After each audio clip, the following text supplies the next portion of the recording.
What's going on, everyone? Today is September 10th, 2025. It's been everywhere, right? But for those who might watch this in the future, who probably don't know, or probably just forgot, Charlie Kirk was assassinated today at a college campus in Utah. And I'm bringing that up because this video is going to primarily be discussing about r slash hip hop heads, or a thread on there, right? And on today on r slash hip hop heads, I just be scrolling on there, bro, and there's just a bunch of videos. LL Cool J, who shot you? Or I shot you, actually. It's not who shot you, I shot you. Who shot you is the Biggie song. Hit 'em Up by Tupac. Protect Your Neck, Wu-Tang Clan. Break Your Neck, Busta Rhymes. Kaya, My Neck, My Back. I got crabs all over my crack. Quando Rondo, who died today. Travis Scott, I pissed on your grave. My apologies. But yeah, it's just been that on r slash hip hop heads. I just have to bring that up. Alright? It's been a pretty wild day, right? Because there was also unfortunately, this always happens in the country, right? But there was a school shooting today as well in Colorado. It's wild, man. Stay safe out there. Be good people, alright? But why I'm making this video is just a general discussion. A couple years ago, there was this thread on r slash hip hop heads where someone brought up what rapper did a full 180, like with their career, right? And someone mentioned Cage Kennels, Chris Palco. When they brought him up, they noted how, when Cage first came up, he was a fat drug, induced hardcore horrorcore rapper, hanging out with the High and Mighty, doing smut raps, and then he switched his style to a more emo, you know, uh,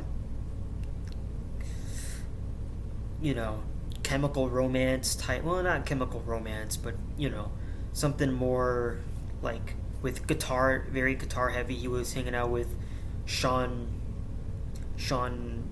F, I believe is his name, from Hatebreed, the band Hatebreed. And after that, he was hanging out with director and movie actor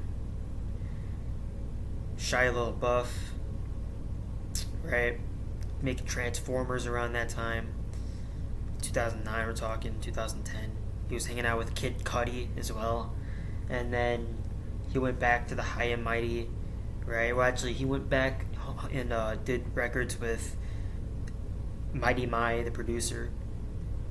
And then he vanished, got into a car accident, and then came back, Sam Hill. Now he's like doing stuff with ICP, right? And then he did a record with the High and Mighty a couple months ago. Actually, he was on their album, and I was just thinking, like, yeah, that is true. Yeah, he definitely like a 180. Like, I don't know if he smokes now, right? But once he really got clean off drugs, right, he just flipped his style, right? And someone mentioned how if Dr. Dre had discovered Cage before Eminem, he could have, not would have, he could have been in the same spot as Eminem is right now, right? Same place, maybe, right? But they're both totally two different people, right?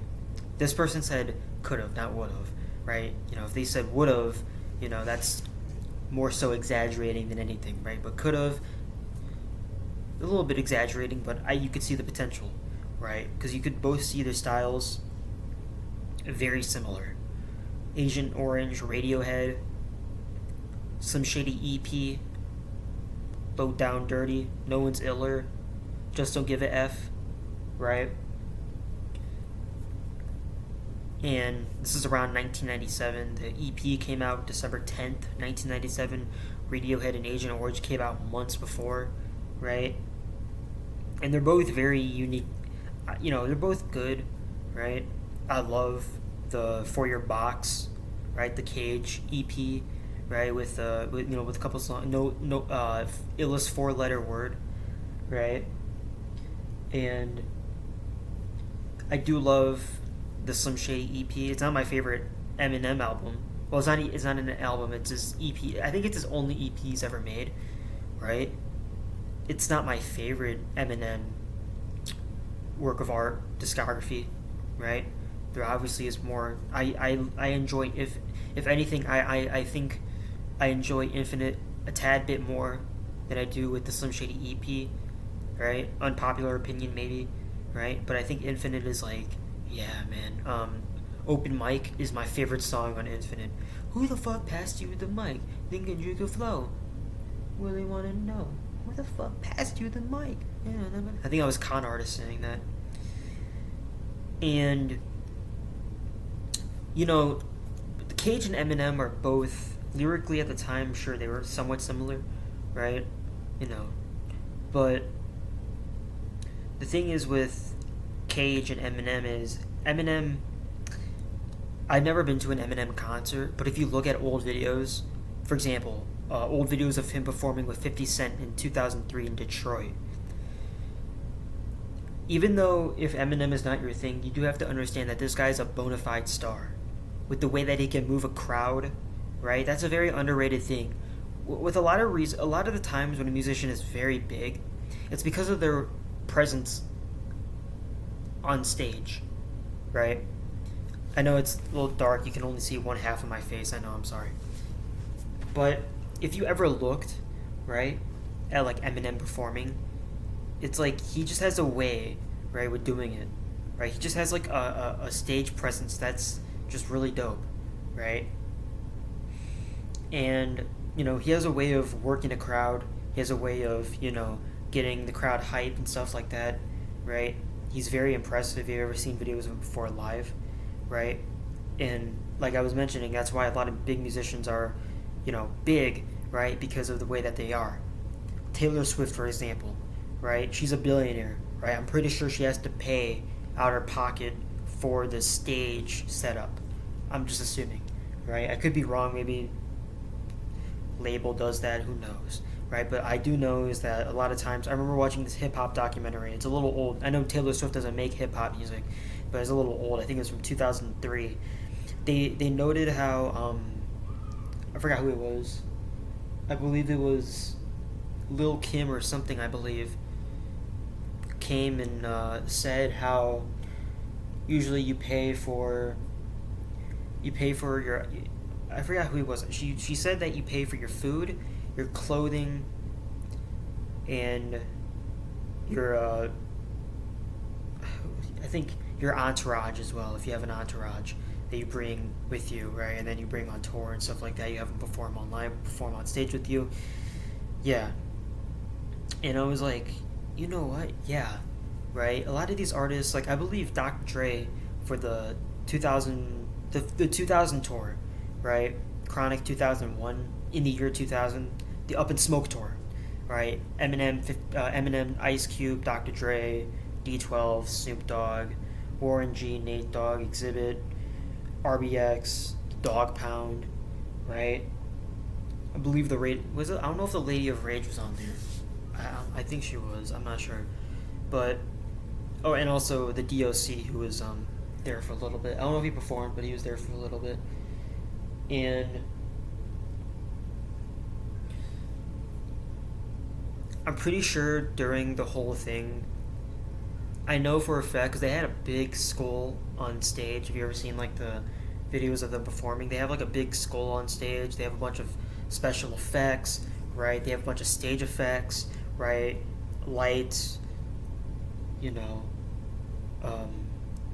steam or smoke that sprays out, right? The way that the stage is set up, right?